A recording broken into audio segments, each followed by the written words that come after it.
Welcome to the week ahead. We're entering the final week of January. Before you know it, we have crossed 5% of the year of 2022. Tweet to me at Ibrahim Sani to let me know how the first 5% of 2022 has been working out for you. For us here at Astro AWANI, we've been covering a lot. And of course, the one item that is going to come up very, very prominently in the week ahead is, of course, the Johor State Elections. If you've missed the news, we've seen how the State Legislative Assembly of Johor has been recently dissolved. We're going to expect a state election that is going to take place over the next few weeks, most probably towards the end of February, just before SPM begins. However, there are still plenty of items that needs to be discussed. One of them is, of course, Undi 18. What we do know is this, that this will be the first election that 18-year-olds, 19-year-olds, and 20-year-olds will be allowed to not only cast their vote, but of course to stand for elections as well. In fact, one item that we need to look at is on how other states, in fact, the General Federation altogether, is going to see the Undi 18 applicability towards eligibility of voting as well as standing for elections. With this, the Astro AWANI team has spoken to Tharma Pillai, the person that was, I guess, part of the key feature of Undi 18 movement, along with Kira Yusri. Both of them were quite prominent, along with Yang Muhammad Said Sadiq, the former Minister of Sports, on trying to push forward the agenda of how Undi 18 needs to be done. And of course, in this sense, it has been passed, everything is done. We're going to see Undi 18 being put into action for the first time ever. So let's hear Tharma Pillai in terms of the readiness and, of course, the applicability of Undi 18, where 18, 19, and 20-year-olds are going to contest and cast their votes. Let's hear Tharma Pillai out. Bagi saya memang rasa begitu teruja kerana kita boleh nampak perjuangan Undi 18 akhirnya membawa kepada masa ini dan memang ini adalah kali pertama di mana pengundi berusia 18, 19 dan 20 tahun akan mampu mengundi dalam pilihan raya yang akan datang. Kerana seperti yang Tuan telah jelaskan tadi, bahawa enactment atau pembinaan perlembagaan Undi 18 telah dilaksanakan secara sepenuhnya dan telah dilaksanakan pada Disember 15 tahun lepas, dan secara rasmi Januari 16 tahun ini kita akan dapat nampak penambahan. Untuk negeri Johor sahaja akan ada penambahan seramai 700,000 anak muda yang akan masuk pada sistem pilihan raya negeri Johor sahaja. Kan itu saya rasa perkara yang pertama, dan 700,000 pengundi baru ini akan meningkatkan jumlah pengundi di negeri Johor dari segi 40%. Maka ini adalah penambahan yang begitu besar. Itu perkara yang pertama. Kedua adalah baru-baru ini juga kita ada pindaan enactment Undang-Undang Tubuh Kerajaan Negeri Johor untuk menurunkan umur untuk menjadi calon selaras dengan Kerajaan Persekutuan, dan ini akan membolehkan lebih ramai anak muda untuk melibatkan diri dalam politik dan menjadi calon pilihan raya kelak. Dan saya rasa ini kita akan dapat dinamik baru di mana anak muda akan mampu menjadi sebahagian dari pilihan raya dan akan mampu untuk menjadi calon, dan kita akan dapat nampak apakah keinginan anak muda dan what does young people want. Saya rasa ini adalah dinamik baru yang kita akan dapat lihat di negeri Johor, dan setelah kita melihat di PRN Johor, ini akan menjadi satu kesan atau benchmarking yang boleh kita aplikasikan kepada semua negeri-negeri lain atau PRN di negeri-negeri lain. And of course, if you heard Tharma Pillai just now, we're looking at 700,000 new voters, all of them young folks in the country, mostly in Johor, are going to partake in the democratic process of the country. With 700,000 people and over 3 million existing voters in Johor, we're looking at close to 4 million active participants in the state election. And of course, this is not taking into consideration folks from elsewhere, particularly those from Klang Valley, that is going to go down to Johor to campaign, to have rallies, to have fundraisers. All this brings into the conversation of how COVID is going to be managed. And with this, there is a call by author Dr. G. Manimaran asking the Election Commission to really do a quick and long and hard thought on how the standard operating procedure when it comes to COVID management, particularly during election, is going to be put into action. We've seen how the Sabah by-election and state election, did throw things out of whack. And of course, in Malacca, elsewhere, Sarawak, we've seen how the SOPs is being a little bit more of a touch and go. The Johor State Elections must call for a clear SOP and, of course, the SOP violations as well into how it's going to be reprimanded and enforced. Those are the kind of items that is going to be discussed in the week ahead. Let's hear Dr. G. Manimaran discuss all these issues moving forward. Dr. G. Manimaran. Kali ini saya berharap SP akan memberikan kali awal tentang cara berkempen yang lebih fleksibel juga, lebih fleksibel kepada parti-parti untuk mereka menunaikan tanggungjawab semasa cara berkempen supaya mereka boleh bertemu dengan mereka punya pengundi, bakal pengundi yang akan mengundi mereka. So saya rasa perlu dari pihak semua stakeholders perlu ada peranan mempunyai tanggungjawab memastikan pilihan raya dijalankan dengan baik. So model-model yang Melaka kita pergi Sarawak kita boleh bertambah baik dan apa yang harapan daripada banyak parti politik dan calon ialah kena ada fleksibiliti yang lebih luas lah kali ini di Melaka di Johor. If you are one, a Johor voter, and two, if you are an Undi 18 Johor voter, please touch base with us. You can reach me out on Instagram or on Twitter at Ibrahim Sani. You can also reach out to us at 501 AWANI. Share us your thoughts, share us your ideas on what you think about, number one, the necessity of having a Johor state election. But number two, well, no point crying over spilled milk. The election is going to take place anyway. How do you approach these kind of issues, particularly about the sentiment pertaining to Johorians? How do you intend to vote? What is the sentiment like? Do you see a clearer alliance being formed between the political parties? And of course, since Muda is now a registered political party, will Muda now contest and put candidates outright, particularly in trying to entice younger voters? So many issues are going to be discussed over the next 7 days. Let us know your thoughts. We'll go for one short break. When we'll come back, we'll discuss a little bit more about kids being vaccinated. And that is really happening really fast in February. That's coming up after these messages. We'll be right back after this.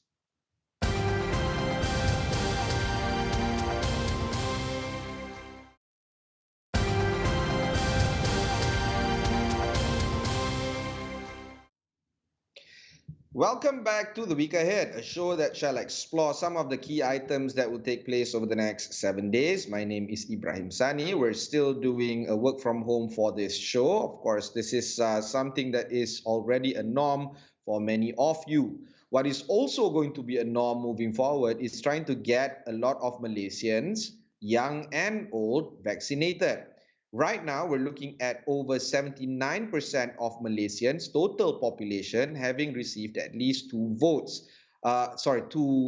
booster shots. Right now, we're looking at adults, about 50% having booster shot, myself included. So there's a long way to go when it comes to adults getting booster shots. But what will take place over the next few days, particularly in early February, is of course kids being vaccinated. That being said, beginning Monday, 24th of January, senior citizens aged 60 and above in several states can now walk in to off-site vaccination centers for their booster shots. All they need to do is to show their MySejahtera application to prove that they have been fully vaccinated, and they will be attended to immediately. The states involved are Selangor, Kuala Lumpur, Putrajaya, Negeri Sembilan, Melaka, Penang, and the territory of Sarawak. The walk-in services will start at 2 p.m. on the days the off-site PPVs are in operation. Off-site PPVs are operated by private medical practitioners and health non-governmental organizations outside their private health facilities. Meanwhile, for adults aged 18 and above who have yet to get appointments via MySejahtera but wish to get the booster shot can contact and register with the PPVs listed under the Protect Health website. And of course, with this in mind, we are looking at young Malaysians getting vaccinated. And Malaysia will start vaccinating children between the ages of 5 and 11 years old as per birth date against COVID-19 next month. We speak to University Kebangsaan Malaysia's Dr. Sharifah Izzat on how best to prepare children and parents, most importantly parents here, for the vaccination drive. Let's hear her out. If they come to the PPV for vaccines, I think it's very important for us not only to prepare the parents. That means that we need to tell the parents, this might happen to your children, and what to do if they have adverse events. Things that if they are having prolonged fever, they need to come back and get healthcare help, and be seen by a doctor. If they have shortness of breath or extreme difficulty in breathing, what should we do and where to bring. On the guidelines, this should be prepared before the children are actually seen and be vaccinated. That means the government should have a proper guideline on how to manage the cases, but also to prepare the doctors and also the healthcare system, in case these children actually are being seen by them. We don't want someone who are having some complications or adverse events, and then when they are being seen by someone in the healthcare, these people or the doctors or basically the healthcare do not know how to manage the children. So these are something which is worrying, and we need to prepare both sides, not only the parents that you need to come for the vaccines, but also the healthcare system. Meanwhile, she said the reduced quarantine period of 5 days for returning travelers boosted with the COVID-19 vaccine is sufficient, as she called on the public to get their booster jabs. I think this is fair because even though not many are boosted in Malaysia, it is increasing, but the coverage is still can be improved. The 2 days lapse between boosted and also only the primary dose is considered time that you suppose that you don't get being a carrier anymore. So 5 days is considered enough, and it is not only the days. You're supposed to be negative when you test your second testing, and also on the 5th and also the last days you're supposed to be negative. So I think this is considered sufficient, and hopefully that we don't get any more carriers after quarantine as well. I have a 8-year-old and I have a 10-year-old. They're looking forward for the vaccination program. I will encourage all parents to take up this opportunity. It's free after all. And of course, they are all going to school physically these days.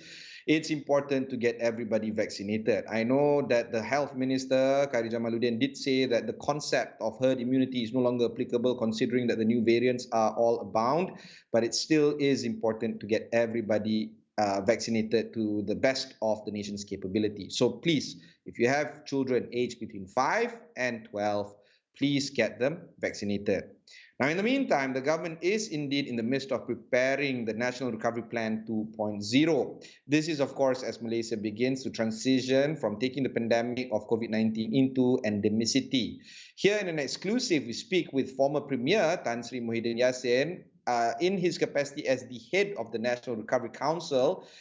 He outlines some strategies to put Malaysia on a path on a speedy and comprehensive recovery. Tan Sri Muhyiddin Yassin. We feel it is important now, after we have completed the Recovery Plan 1.0, Phase 1, Phase 2, Phase 3, Phase 4 for all the states in Malaysia. Now we look into the bigger picture of the whole national recovery.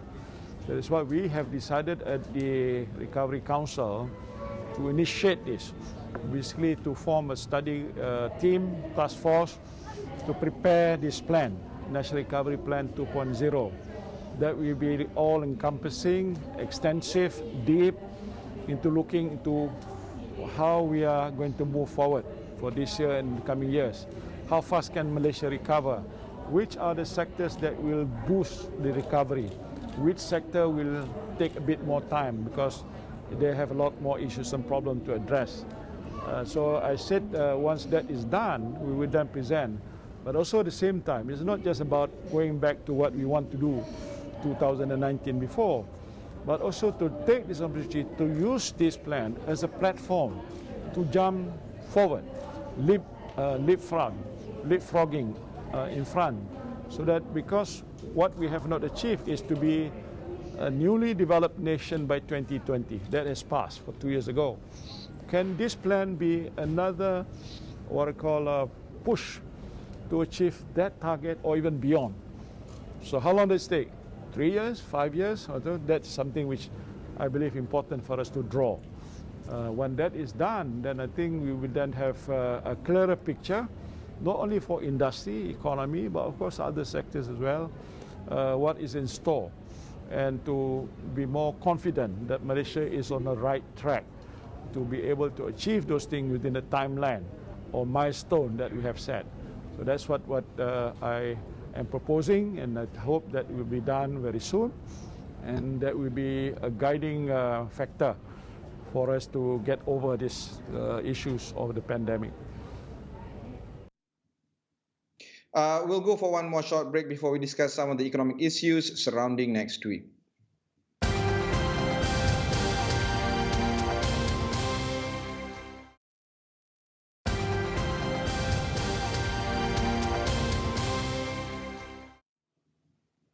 Of course, this is the week ahead. Thanks for staying on with us. We'll discuss a little bit more on the economic front because Malaysia and Indonesia is finalizing an MOU to tackle the whole issue of recruitment of domestic helpers. The two countries are expected to come up with the MOU in the next few weeks. This week, we're going to see the two countries debate it even more. Malaysia sides have proposed that the salary shall be minimum. The salary shall be started from 1,002 instead of 1,005 as proposed by Indonesia, and then as to the 1 meal 1 task. So basically, we have I believe that they have agreed on certain criteria. So one of the criteria is that the one maid shall work for a family of not having more than 6 members. So I think the issue can be settled. And of course, Indonesia have raised the issue of a system made online. That means to say that the maid can come in as a tourist, and after that they'll be regularized as a domestic worker in Malaysia. So they will request Malaysia government to abolish this system. So I don't know whether the government will do it or not. I'm not sure. So because it's involved with the jurisdictions of Ministry of Home Affairs. But of course, personally, I hope that the SMO will be removed because we feel that these systems is quite detrimental to our APS, Agency Pekerjaan Swasta, because it have caused competitions in Indonesia. Because for those who come in as tourists, they do not need to go through the trainings, the proper process in Indonesia. So a lot of illegal agents in Indonesia, I use the word illegal agents because these people are not licensed by Indonesian government. So these people bring these so-called potential domestic worker as a tourist to come into Malaysia. Even as this pandemic period, they are managed to come in through the My Travel Pass, you see. System Made Online, or SMO, was introduced in 2018 to allow hiring foreign domestic helpers directly from 9 selected countries without going through agents. So that was Dato' Fu Yong Hui, the president of the Employment Agencies Association. We still discuss the issue of relying on foreign workers versus local workers because the government has said that it will prioritize local workers to fill in the vacancies. We discussed a little bit more whether or not can Malaysia reduce our reliance on foreign workers. The reason is that they feel that if they leave the kampung and come down to the Klang Valley or to Johor Bahru, even though they get extra few hundred ringgit more than kampung, but they feel that the cost of living is high. It's true also. Yeah, so you just imagine one noodle in Kedah maybe 3 ringgit, 4 ringgit, see? In KL may cost you 8 ringgit, see? Double the price. So this is what made them reluctant to come down. So, but you look at the other figure is that we have around 700,000 people being unemployed. But our illegal, how many illegal do we have now? I believe that easily we get 2 million. Easily we can get 2 million. But for these 2 million, if you offset the 700,000, you are still in shortage of 1.3 million. True or not? So it means to say that we, for the time being, for the next few years, we are totally dependent on the migrant worker. We have no choice. Malaysian companies see automation as a way to ease their heavy reliance on foreign workers. However, not many are able to do so quickly. We talk about the automations. We talk about transformations. Yes, they can do it. They can go for it. But we look at our size of the SME. Our SME consists of about 95% of our total factories in Malaysia. So these SMEs, they are some of them, they are a very small business. They just have a 10 workers, 20 workers, 30 workers, and they can't afford to go for automations unless the government had come up with a plan, come up with a grant, or come up with come up with loans with very low interest. Then perhaps they can go for automations. Because we deal with these migrant workers, and then we deal with the application, and we look at their profit. Their profit are not so convincing, you see. So it's not easy for them to go for automation. And then some of them, they are still as a cottage industry. And then you want to move, now the very first place that you have to move them to a proper industrial area. And then don't talk about the automations. So, and it's not their fault, is it? Because when we started our industrializations from 70s, 80s, 90s, so we started it as a labor-intensive kind of business, is it? So now you can't get rid of it overnight. And of course, we've been talking about this issue perennially, whether or not Malaysia needs to focus on hiring local workers for the triple D jobs, the dirty jobs, I suppose, the tiring jobs, the outdoor jobs, or whether or not Malaysia is ready to embrace better employment laws or flaunt these kind of laws and hire more foreign workers. This is an issue that is meant to be solved over generational times, but at the same time, it can't be resolved no matter what, as long as there's no policy. So we want better policy to come across. However, it's very difficult to have meaningful policy to be formed when the government of the day continues to have a populist slant. So we need a general election really soon to solve all these core structural issues. These are the kind of items that we shall explore, not just on the week ahead, but on my show, Notepad, with me, Ibrahim Sani, that airs Mondays to Fridays, every 10:30 p.m. So keep abreast on all these kind of shows on all our social sites. Until then, thanks very much for watching. Have a great week ahead.